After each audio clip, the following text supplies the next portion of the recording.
Además de Santiago, otro personaje bíblico que también forma parte importante de la ciudad es Lázaro. Tenemos un barrio llamado el barrio de San Lázaro. También está la iglesia de San Lázaro en la ciudad. ¿Cómo se llama el estadio de fútbol? El estadio de San Lázaro. O incluso hay un hotel con este nombre. Y es que Lázaro, el hermano de María y Marta, quien está a punto de ser resucitado por Jesús, él ha trascendido en la historia, aunque con ciertas imprecisiones. Porque el Lázaro resucitado, conocido históricamente como Lázaro de Betania, se fue poco a poco confundiendo con el otro Lázaro, ¿recordáis? Aquel Lázaro cuyos perros lamían sus llagas, que muere en la parábola de Lucas 16. Así que tenemos un nombre similar, Lázaro, más una gran ignorancia. Esto da lugar a la confusión.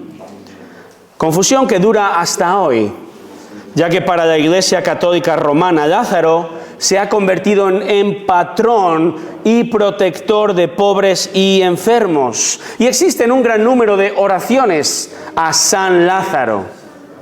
Leía una de ellas que dice lo siguiente, fíjate: San Lázaro, bienaventurado, abogado mío, mi santo protector, en ti pongo mi confianza, en ti deposito mis necesidades, mis preocupaciones y mis angustias. San Lázaro, glorioso Padre de los pobres, te ruego no dejes de ayudarme, muéstrate propicio como siempre haces. Que nadie diga amén a esto, ¿de acuerdo? Porque este es el enésimo ejemplo de la respuesta errónea del hombre. La criatura, una vez más, está siendo glorificada en lugar del Creador. ¿No es esto lo que el ser humano ha hecho desde la caída, hermanos? Cambiar el orden. Responder en rebelión a Dios y erigirse como Señor de su mundo y capitán de su destino, en lugar de glorificar al Creador y único Señor. Así que toda acción, todo pensamiento, toda filosofía, todo estilo de vida del hombre que va en contra de la gloria de Dios es un ataque directo contra Dios. Porque Dios quiere ser glorificado y Dios debe ser glorificado porque Él es el único ser completo, perfecto, puro, santo, infinito. Dios merece toda la gloria porque solo Él es Dios. Y Dios mostró su gloria de la manera más perfecta en la encarnación, ¿verdad? La segunda persona de la Trinidad, hecho hombre, Jesucristo. Dice Hebreos 1:3 que Jesús es el resplandor de la gloria de Dios, la expresión exacta de la naturaleza de Dios, de su ser. Y Jesucristo es esto porque Jesús es Dios. Amén. Jesús es Dios. Y Él también vivió como hombre, plenamente hombre, con el objetivo de vivir para la gloria del Padre, y mostró en vida la gloria del Padre. Jesús se humilló a sí mismo. Él tomó forma humana, forma de siervo, Filipenses 2, no para ser servido, sino para servir y así glorificar al Padre. Ahora bien, Dios Padre y Dios Hijo son dos personas, ¿verdad? Tenemos las tres personas de la Trinidad, Padre, Hijo, Espíritu Santo, un solo Dios. Por tanto, cuando el Padre es glorificado, el Hijo es glorificado. Cuando el Hijo es glorificado, el Padre es glorificado, el Espíritu es glorificado, Dios es glorificado. Y por eso, cuando Jesús se entera de la enfermedad de Lázaro, capítulo 11, versículo 4, ¿recordáis lo que dice? Dice: fíjate, esta enfermedad no es para muerte, sino para la gloria de Dios, para que el Hijo de Dios sea glorificado por medio de ella. Dios va a ser glorificado por medio de la resurrección de Lázaro. Una resurrección que además va a apuntar en última instancia a la mayor glorificación de Cristo, la muerte en la cruz y su propia resurrección. La obra redentora, hermanos, tiene un objetivo: volver a cambiar el orden, formar una familia que glorifique a Dios en todo. Fuera de esta familia, fuera de este pueblo escogido, la respuesta de la gente no va a ser glorificación, ¿verdad? Va a ser rebeldía. En este texto, en esta mañana, Juan 11, versículos 38 al 57, observamos 3 respuestas ante el milagro de Jesús. 3 respuestas que han de ayudarnos a examinar nuestro corazón para ver si estamos viviendo para su gloria. Examinemos nuestro corazón esta mañana y veamos si estamos viviendo para su gloria. Y estas son 3 respuestas, no son 3 respuestas exhaustivas, no cubren toda respuesta de creyentes o no ante la gloria de Dios. Pero sí considero que son una muestra significativa de lo que Juan enseña en su Evangelio. ¿Recordáis? A lo largo del Evangelio, Juan escribe de muchas personas que van a creer. Creer es un verbo fundamental para Juan, creer. Pero creer trae letra pequeña. Algunos, como los discípulos, aunque dudarán y pecarán, creerán e irán creciendo en su fe. Otros van a creer con una fe ínfima y creerán porque ven. Creerán porque ven los milagros de Jesús. ¿Recordáis las palabras de Jesús a Tomás al final de Juan capítulo 20, versículo 29? Dice, porque viste, creíste. Dichosos los que no vieron y creyeron. Muchos otros, dice Juan, que creyeron también, mismo verbo. Pero el contexto nos dice que ellos creyeron porque veían un beneficio en Jesús. Jesús daba de comer a la gente, sanaba enfermos, enseñaba una fantástica filosofía de vida, estaba en contra de las autoridades, sea cual fuera la razón. Muchos creían, pero con una fe falsa. Por eso el Señor, Juan 2:24, dice que no se confiaba a ellos. Realmente Jesús conocía su corazón no regenerado, porque ellos creían por mero interés, y esa no es fe genuina, es fe falsa. Otros, dice Juan, que no creyeron directamente. Unos simplemente ignoraron a Jesús, creyendo que era un mero charlatán.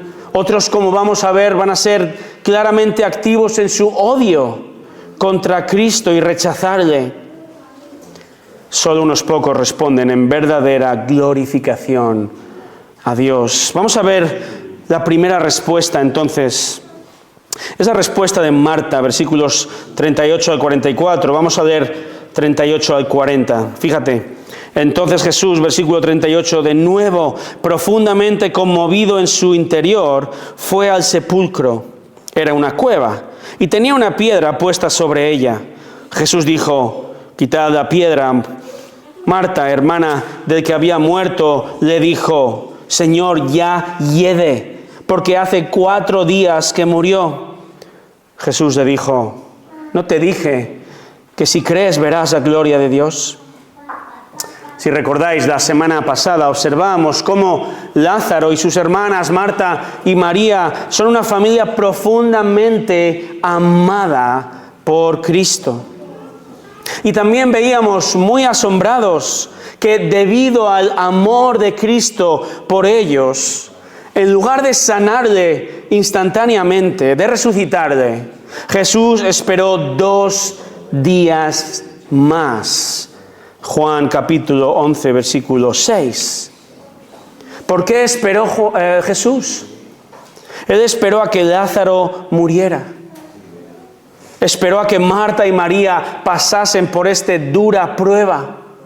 Esperó a que la casa estuviera llena de personas. Esperó porque Dios les ama. Y aunque les hiciera esperar, Dios siempre tiene un propósito correcto en su vida y en nuestra vida. El primer y más grande propósito para Dios es su propia gloria. Recordamos, la gloria de Dios es la manifestación de su perfección. Él posee toda la gloria y Jesús va a resucitar a Lázaro ahora para manifestar la gloria del Padre y también su propia gloria. La gloria de Dios es la causa principal. Pero además veíamos que Dios mata a muchos pájaros de un tiro, ¿verdad? Porque esta espera en medio de la prueba tiene muchos otros propósitos. Y en este caso, el propósito para ellos es creer. Creer. Creer implica en este contexto diferentes cosas. Implica que sus discípulos, implica que Marta y María ya son creyentes y han de crecer en su fe en Cristo. Pero creer para los no creyentes significa creer para salvación. Y esto es lo que va a ocurrir en este contexto. Dios siempre tiene un propósito en tu vida. En momentos de felicidad, en momentos de dolor, hay un propósito. En momentos de espera, puede que estés esperando 4 días, 4 meses o 4 años. ¿Vas a confiar en el Señor? ¿Vas a crecer en tu fe en Él? Jesús utiliza la muerte de su amigo para su propósito soberano. Dice un autor: Cristo no se va a acercar al sepulcro como un mero espectador, sino como un campeón que se prepara para una pelea. ¿Cómo va a responder la gente? Juan se centra en Marta. Jesús, hemos visto, versículo 38, que está profundamente conmovido al acercarse a la cueva donde habían puesto a Lázaro. Esta palabra profundamente conmovido aparece en el versículo 33. Si recordáis, esta palabra se usaba también para el ruido el relinche de los caballos. El significado implica que Jesús está enojado. Así es, enojado al contemplar el pecado del hombre, enojado por ver la falta de fe en el ser humano, enojado al ver cómo el pecado y la muerte aún reinan en el mundo que Él creó. Y en medio de este enojo aún, Jesús muestra su poder y misericordia y propósito divinos. Y en el versículo 39 les pide quitar la pesada piedra. Este sepulcro era probablemente muy parecido a aquel que conocemos ya, donde pusieron al Señor Jesús, una cueva con una gran piedra delante. Y es aquí, hermanos, donde Marta responde. ¿Qué dice Marta? Versículo 39, segunda parte: Señor, ya hiede, porque hace 4 días que murió. Si eres padre vas a entender bien esta ilustración. Porque Marta hace uno de esos comentarios absurdos que hacemos como padres, ¿verdad? Tantas veces: hijo, no te caigas porque te vas a hacer daño, ¿verdad? Marta quiere enseñar a Noé acerca de la lluvia.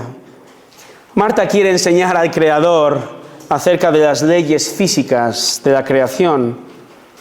Marta realmente es una creyente fiel y amada por el Señor. Pero en este instante está mostrando una falta de fe. Ella no ha entendido todavía que Jesús puede resucitar instantáneamente, ahora mismo, a Lázaro. Su maestro puede hacer lo que Él quiera porque Él es Dios. ¿No nos pasa esto a nosotros? En medio de las preocupaciones, ¿verdad? En lugar de acudir, en lugar de descansar, en lugar de confiar en el poder infinito, en la bondad de Dios, en el propósito de Dios, nuestra mente nos predica, pero nos predica pensamientos, nos predica opciones, nos predica escenarios irreales y dantescos, ¿no es cierto? Creamos una gran película de una sola situación y muchos nos imaginamos lo peor. Dejamos que nuestra mente se vaya y divague y se pierda en situaciones hipotéticas. Esto es eliminar de la ecuación a Dios, hermanos. Esto muestra una falta de fe. Una fe, sí, pero con arbustos en el medio que nos impiden ver a Dios y lo que Él puede hacer para su gloria. Marta es una mujer piadosa, pero parece que está poniendo dudas, obstáculos a su fe. Está diciendo, bueno, Jesús, Lázaro, 4 días, apesta. Las hierbas aromáticas que le pusimos sobre su cuerpo ya no hacen efecto. ¿Seguro que es una buena idea? ¿Sabes lo que estás haciendo realmente, Jesús? Quizá necesites mi ojo experto, en este caso mi nariz experta, Señor.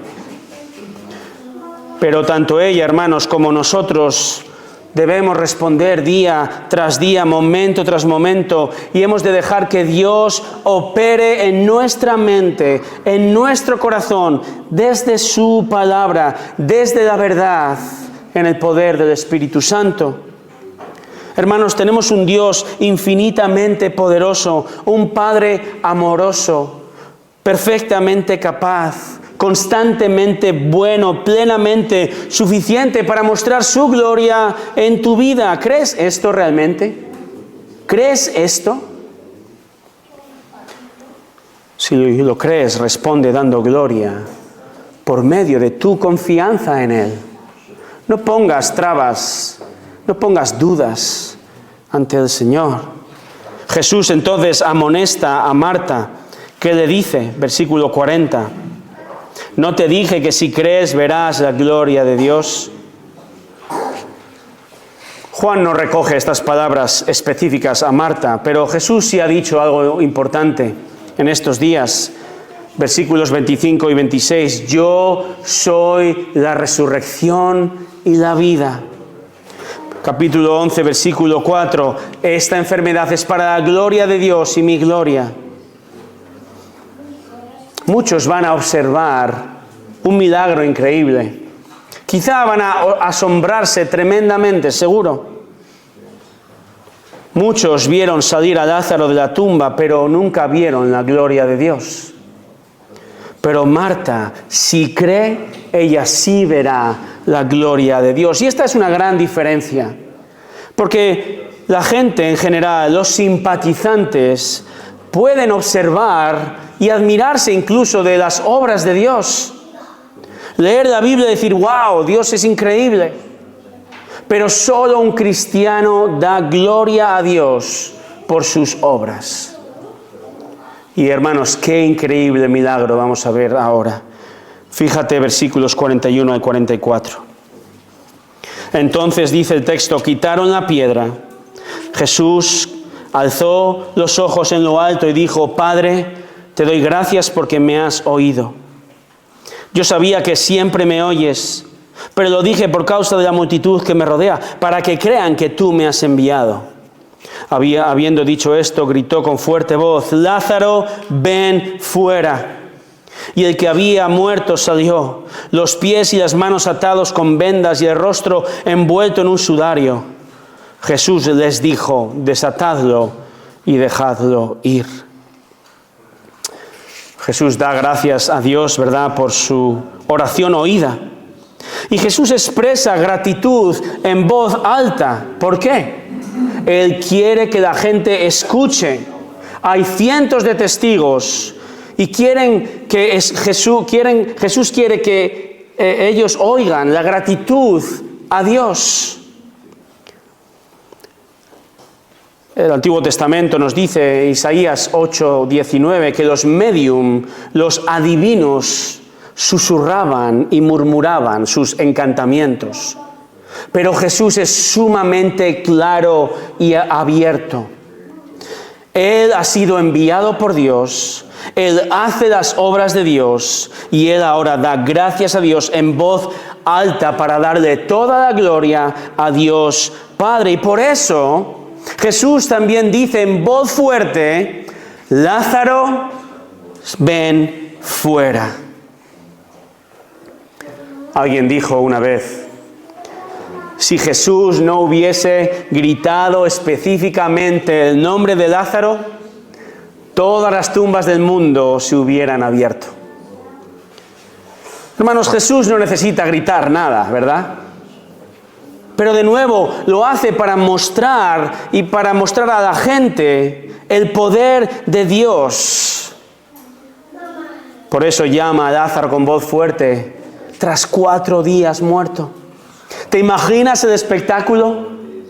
Los ojos como platos de asombro. La alegría de Marta y María, sus hermanas, y el terror de algunos al ver una momia saliendo de la cueva.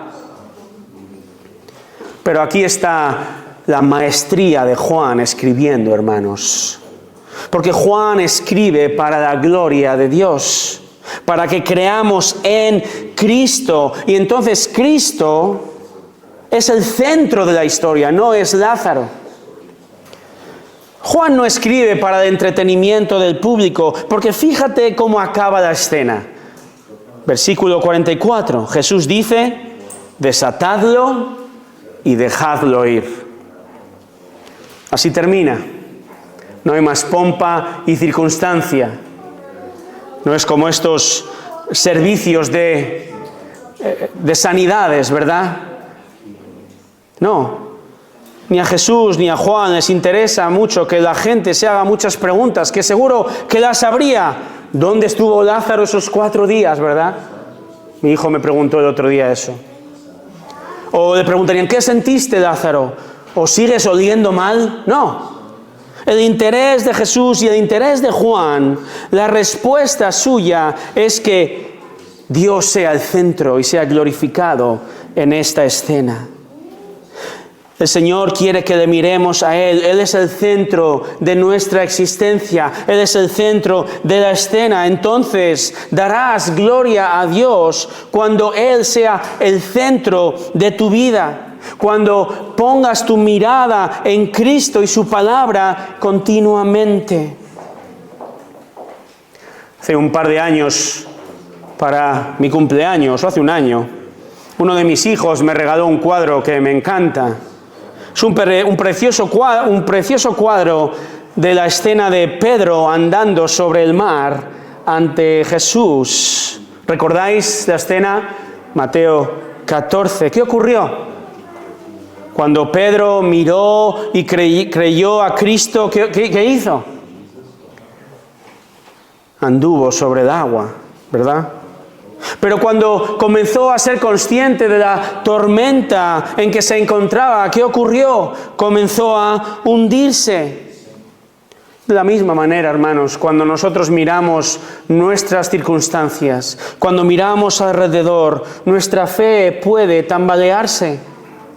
Y nos hacemos Pedros y nos hacemos Martas y le decimos a Jesús, Señor, la situación hiede.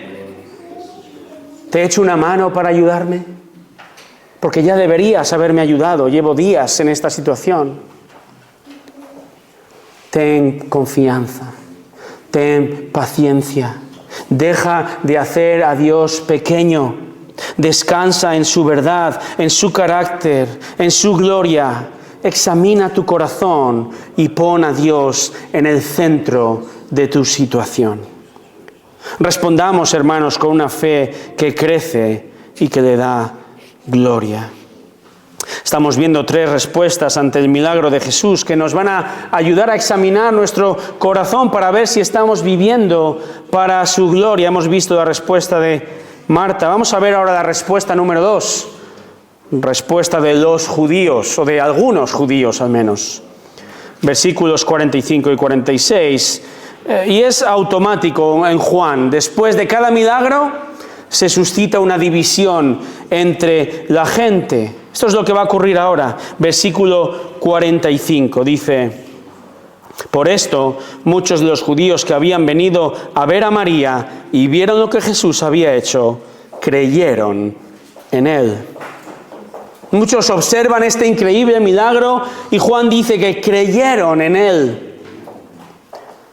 No tenemos razón para pensar en este contexto que esta fe no sea genuina, sino todo lo contrario. Muchos, dice el texto, habían ido a consolar a las hermanas y ahora creen. A menudo he reconocido a mi esposa que yo sabía muy poco acerca del matrimonio cuando me casé con ella. De hecho, tengo que confesar, hermanos, que el día de mi boda en los Estados Unidos, realmente simplemente hice lo que me dijeron que hiciera. Tú entras así, y yo entré así. Tú te colocas aquí en la X, yo me coloqué en la X. Tú tienes que repetir estas palabras, y yo las repetí. Algunas ni las entendí. Pero eso es otra historia.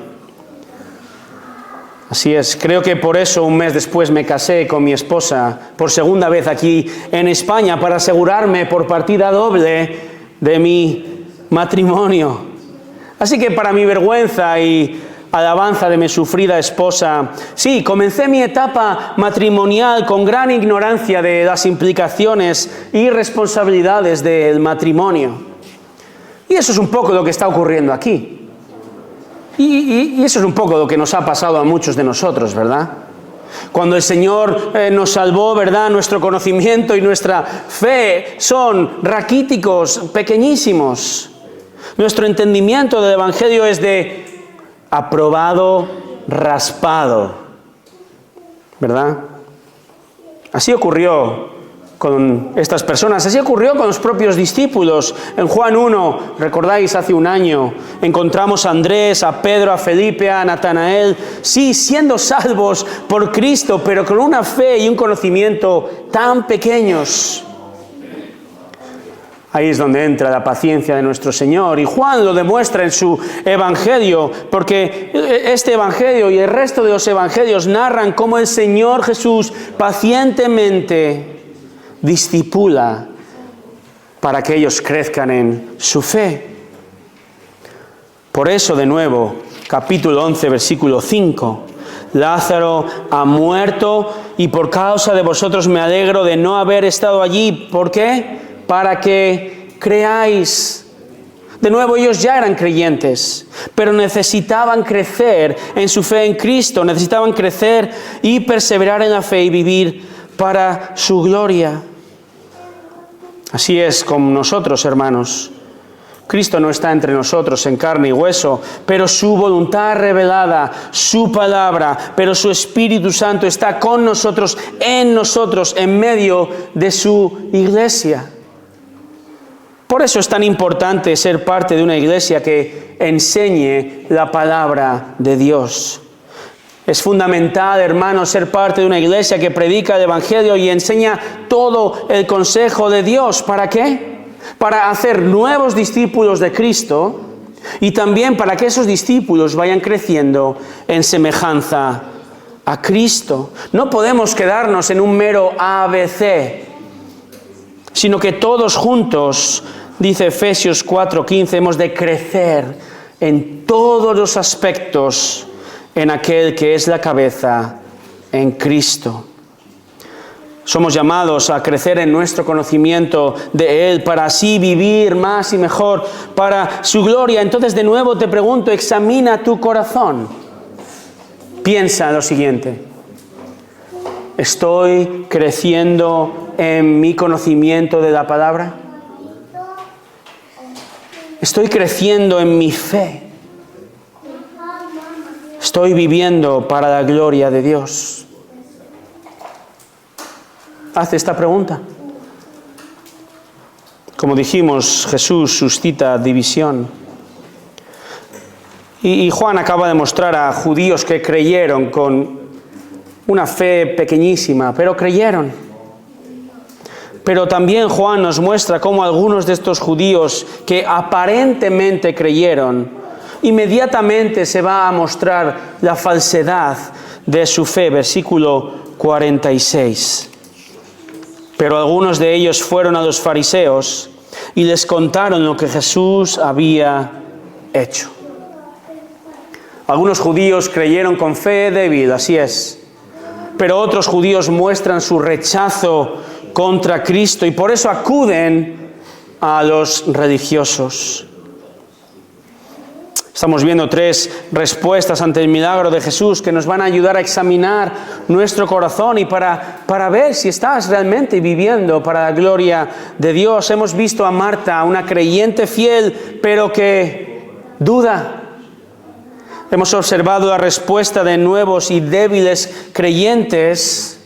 Y ahora, junto con realmente el versículo 46, vamos a ver la tercera respuesta de 46. 46 funciona en ambos puntos, 46 al 57. Vamos a ver el rechazo absoluto de los religiosos. Los religiosos. Versículo 47. Entonces los principales sacerdotes y los fariseos convocaron un concilio y decían: ¿qué hacemos? Porque este hombre hace muchas señales. ¿Lo vemos? Estamos viendo la respuesta, una respuesta rebelde por parte de los religiosos. Algunos judíos, dice el versículo anterior, van a los fariseos, van a los sacerdotes, van a la élite religiosa y política de la época bajo la mirada atenta de Roma. Y ahora observemos cómo muestran su rechazo, su odio contra Cristo. Dice: ¿qué hacemos? Versículo 47, segunda parte. Porque este hombre hace muchas señales. Versículo 48. Si le dejamos seguir así, todos van a creer en él y los romanos vendrán y nos quitarán nuestro lugar y nuestra nación. Fíjate bien. ¿Están negando los milagros? No. Dice que hace muchas señales, muchos milagros. Ellos han sido testigos de muchos milagros. No se trata de ignorancia, hermanos. Es pura rebeldía. Rebeldía contra el Rey de Reyes, contra el Mesías, el Cristo. Ellos están mucho más preocupados por su estatus. Están mucho más preocupados en adorarse a sí mismos, glorificar a la criatura, a crear San Lázaros, que en adorar al Creador. Si este hombre sigue haciendo así, los romanos observarán lo ineptos que somos, podrían decir. Nos quitarán nuestro lugar, y por nuestro lugar se refiere al templo. Nos quitarán nuestra nación, ¿vemos? Ni siquiera se paran a considerar un instante si este hombre es efectivamente el Cristo. No importa cuánto hayan oído, que han oído. No importa cuánto hayan visto, que lo han hecho. Han tenido, hermanos, al Dios encarnado ante sus propias narices y su corazón rebelde responde en rechazo. Pero Juan es tremendamente irónico aquí. ¿Por qué recoge estas palabras de forma magistral? Porque la historia contesta esta preocupación. Si recordáis, el Evangelio fue escrito a finales del siglo I, año 85 más o menos. Y recordad, ¿qué ocurre en el año 70, 15 años antes de que Juan escribiese el Evangelio? En el año 70 después de Cristo, los romanos, con Tito a la cabeza, entran en Jerusalén, destruyen la ciudad y destruyen el templo y no dejan piedra sobre piedra. Así que las previsiones de los judíos se cumplieron. Su lugar, el templo, su capital, Jerusalén, arrasados. Hermanos, Dios pone las cosas en su lugar. Dios es soberano. Y esto también se demuestra ahora en las palabras que vamos a leer a continuación. Fíjate, 49 y 50. Pero uno de ellos, Caifás, que era sumo sacerdote ese año, les dijo: vosotros no sabéis nada, ni tenéis en cuenta que os es más conveniente que un hombre muera por el pueblo y no que toda la nación perezca. Son palabras despectivas, de ataque del sumo sacerdote, pero también son palabras otra vez irónicas. Porque en su sabiduría malvada, en su cinismo, en su odio por Jesús, Él está dispuesto a matar al Cristo para salvar, entre comillas, a la nación. Pero Juan comenta esta ironía. 51. Ahora bien, no dijo esto de su propia iniciativa, sino que siendo el sumo sacerdote ese año, profetizó que Jesús iba a morir por la nación, y no solo por la nación, sino también para reunir en uno a los hijos de Dios que están esparcidos. La ironía de Juan continúa. Continúa con Caifás. Caifás, el sumo sacerdote. Él es el representante de Dios y Caifás está profetizando la muerte de Jesús, aún sin quererlo. Es más, al decir que es conveniente que un hombre muera por el pueblo, no solo profetiza una muerte, sino que profetiza el sacrificio vicario de Cristo. Vicario significa sustitución, una expiación definida. Jesús murió, hermanos, como tu sustituto.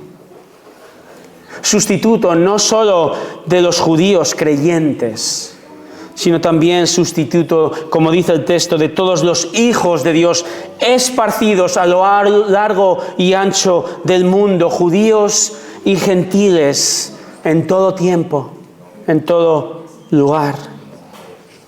Caifás habla con desprecio, habla con maldad, pero Dios está hablando por medio de él, profetizando la terrible por un lado, pero la gloriosa muerte de Jesús en la cruz por su pueblo, judíos y gentiles. Una muerte única que logra unir a gente de toda lengua y nación en un solo pueblo, una familia.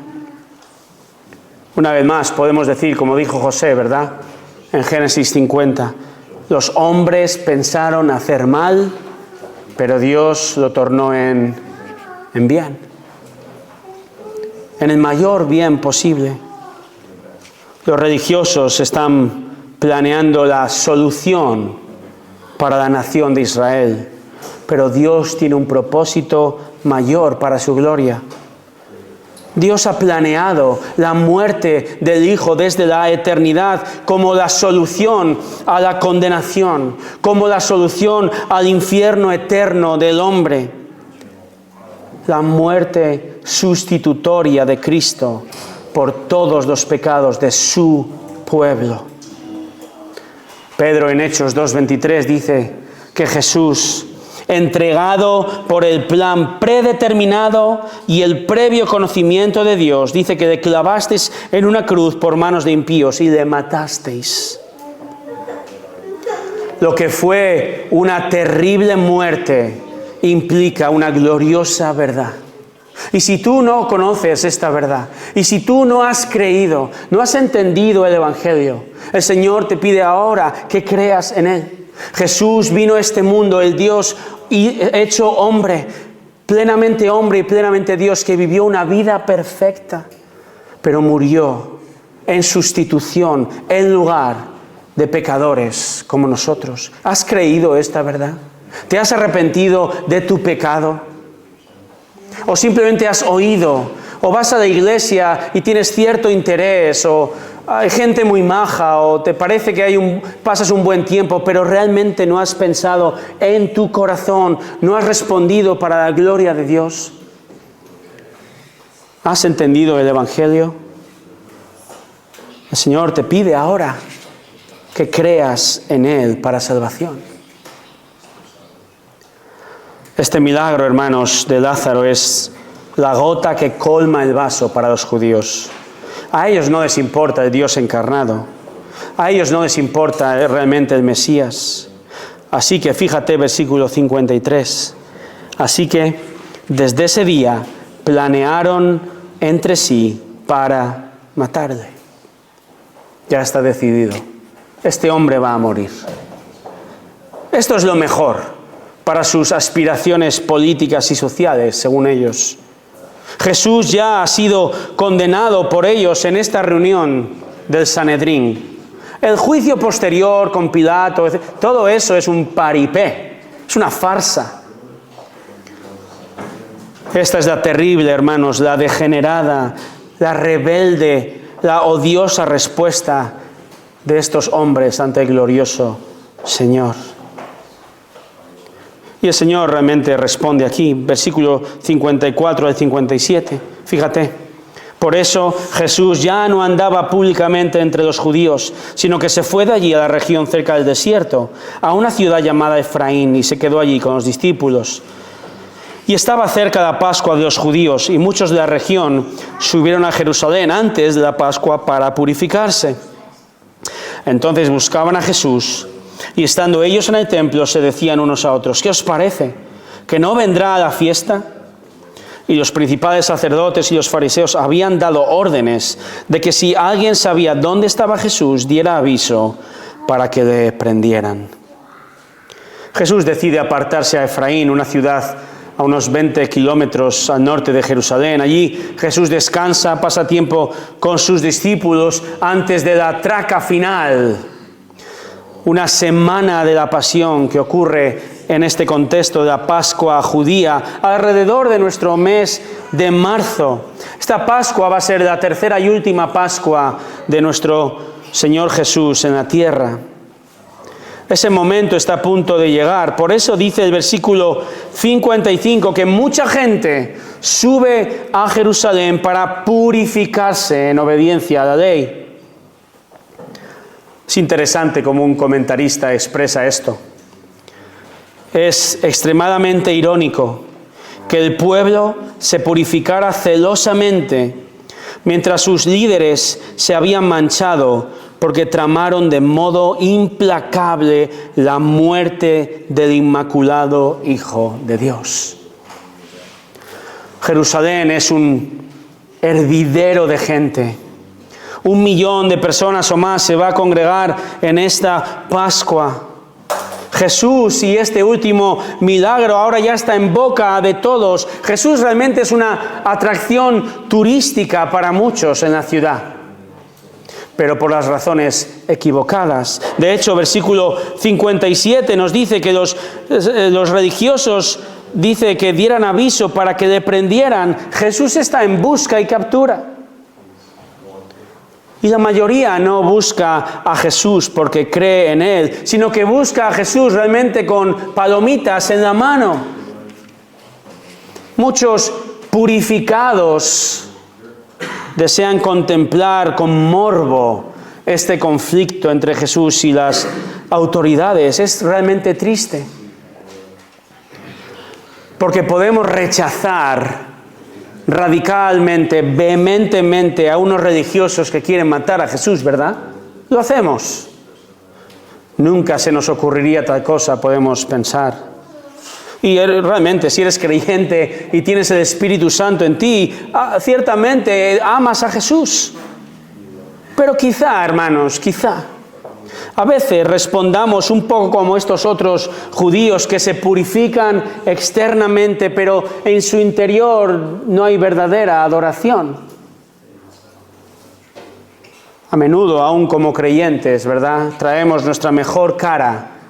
¿Te has puesto tu mejor cara en esta mañana? Pero en nuestro interior quizá hay pecado no confesado. En nuestra vida hay motivaciones y actitudes que deshonran a Dios, que no le traen gloria. O quizá mi problema es que hace tiempo que hemos dejado de estar admirados de la gloria de Cristo, admirados de su obra en la cruz. Y quizá nos jactamos, nos gloriamos, somos una iglesia bíblica, tenemos gran doctrina, que la queremos tener, ¿verdad? Pero quizá somos un poquito como la iglesia de Éfeso en Apocalipsis capítulo 2 y hemos dejado nuestro primer amor. Y amamos más la doctrina que el Dios al que esta doctrina apunta. Y nos hemos creado un San Lázaro. Quizá el problema es que hemos dejado de contemplar también la gloria de Dios en la rutina del día a día. ¿Te pasa esto? Dejamos de admirar su creación en esta Galicia hermosa, ¿verdad? O dejamos de dar gracias por el pan de cada día, el aire que respiramos o la ropa que llevamos. Quizá estamos equivocados, ¿verdad? Y esperamos grandes cosas, grandes soluciones, grandes milagros, y nos hemos olvidado de que Dios muestra su gloria en el día a día. Y nos hemos olvidado también de contemplar su gloria en las páginas de este libro, su palabra revelada, y se ha convertido en algo casi tedioso, aburrido e incomprensible. ¿Cuál es tu situación? Sea cual sea, hemos de examinar nuestro corazón, hermanos. Hemos de arrepentirnos. Hemos de volver a la fuente de la verdadera purificación, querida iglesia. Hemos de correr al evangelio de nuestra salvación, pero también el evangelio de nuestra santificación, de nuestro crecimiento, el evangelio de la gloria de Dios. Corre de nuevo a Cristo. Recuerda el evangelio que un día te salvó. Recuerda cómo tú, cómo yo despreciábamos a Cristo, y quizá no lo hacíamos como estos religiosos, ¿verdad? Quizá lo hacíamos de una manera más sofisticada, menos descarada. Pero todos, seas hijo de creyente o no lo seas, todos empezamos nuestra vida como enemigos de Dios y levantando el puño contra Él. Recuerda entonces, hermano, hermana, de dónde te rescató Dios. Recuerda su misericordia. Recuerda la muerte vicaria, sustitutoria de Cristo por ti, su enemigo. Él murió en tu lugar en la cruz. Repite esto: Él murió por mí en la cruz. En mi lugar, el justo por los injustos. Respondamos dando gloria, en forma de arrepentimiento genuino de corazón, hermano, hermana, para seguir creciendo en nuestra fe. Jesús efectivamente murió por su familia, para reunir en un solo cuerpo, en un solo pueblo, a los hijos de Dios.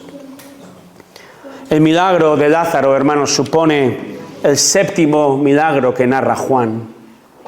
Juan ha narrado cómo Jesús cambió el agua en vino en Caná, capítulo 2. Y cómo este milagro mostró su poder sobre las leyes naturales. Y cómo este milagro muestra que en Cristo se encuentra la fuente de la abundancia. Dice Juan en el 2:11 que este milagro manifestó su gloria. Jesús también sanó, número 2, al hijo de un gobernante, un político, capítulo 4:46, mostrando así su poder sobre la enfermedad del cuerpo y también la enfermedad del alma. Jesús también curó a un paralítico, capítulo 5, y mostró su gloria por medio de su poder, sanando a un inválido físico, pero también y sobre todo inválido espiritual. Juan narra un cuarto milagro en el capítulo 6, dando de comer a miles de personas, demostrando que Jesús es el verdadero pan de vida, la gloriosa fuente de todo aquello que satisface el alma. En el capítulo 6, Juan también nos narra el poder de Jesús sobre los elementos, andando sobre el mar, cesando esa terrible tormenta. En el capítulo 9 vimos cómo mostró la gloria de Cristo, otorgando la vista al ciego, pero aún más, pues Él es el único que da vista al ciego espiritual, porque Jesús es la luz del mundo.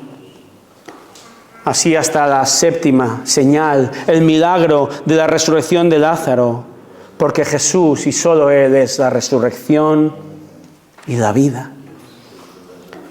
Hermanos, todos estos milagros muestran su poder, su misericordia, su paciencia, bondad. Todos estos milagros muestran la gloria de Dios. ¿Amén a esto? Amén. Pero hermanos, en medio de todos estos milagros, ¿qué hizo Jesús? Jesús se rodea de pecadores.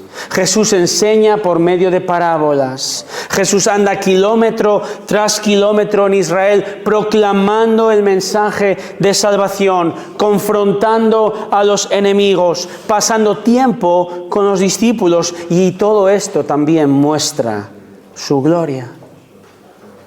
Todo en Él es glorioso, hermanos, porque Cristo es Dios.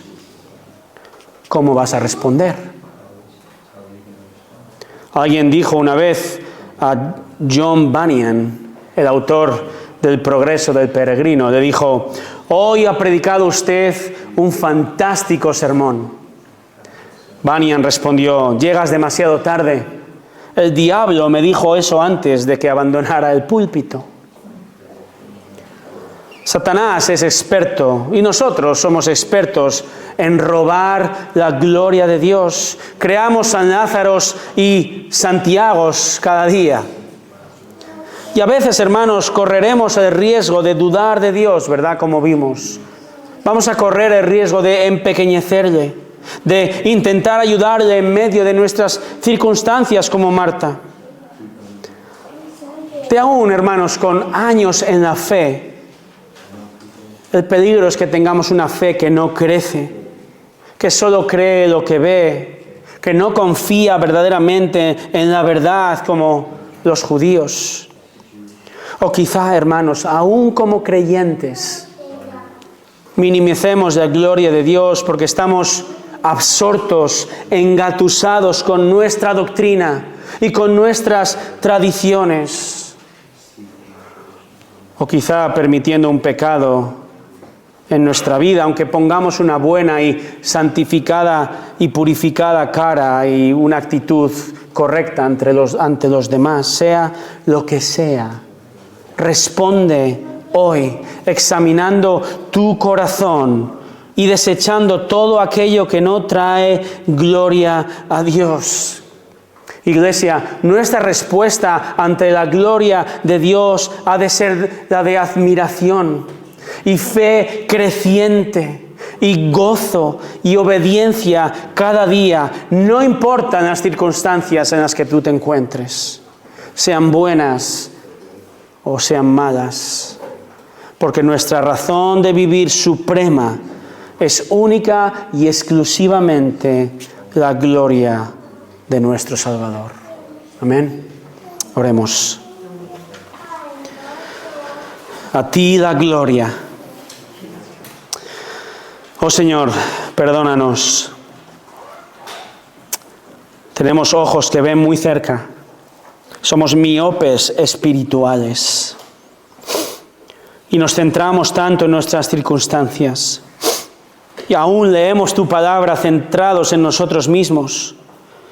Oh Señor, aún como creyentes te pedimos, por favor, ayúdanos a ver, contemplar y crecer más y más para tu gloria. Ayúdanos a admirarte diariamente.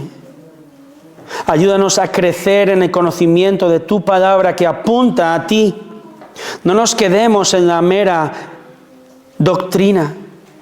No nos quedemos en la mera experiencia. Señor, tenemos que acudir a ti, que la verdad de tu palabra informe nuestra mente y nuestro corazón y nos haga mirarte a ti diariamente y darte gloria. Oh Señor, aumenta nuestra fe. Oh Señor, ayúdanos a verte en lo grande y en el día a día, en lo pequeño, en la quietud y la privacidad de nuestra habitación. Señor, tú eres glorioso, lo reconozcamos o no. Tú eres el todopoderoso Dios, lo reconozcamos o no. Y muchísima gente en nuestra ciudad y en nuestro país y en nuestro mundo desprecia tu gloria. Como dice Romanos capítulo 1, ellos deciden no ver tu gloria y deciden adorar a la criatura en lugar de al Creador. Señor, ayúdanos a ser una iglesia que se centra en ti y en tu gloria y proclama quién eres, tu evangelio de salvación a esta ciudad. Oh Señor, gracias por colocarnos aquí. Hemos sido puestos exactamente en este lugar para proclamar tu gloria. Ayúdanos a verlo diariamente en el resto de la semana. A ti te adoramos en el nombre de Jesús. Amén.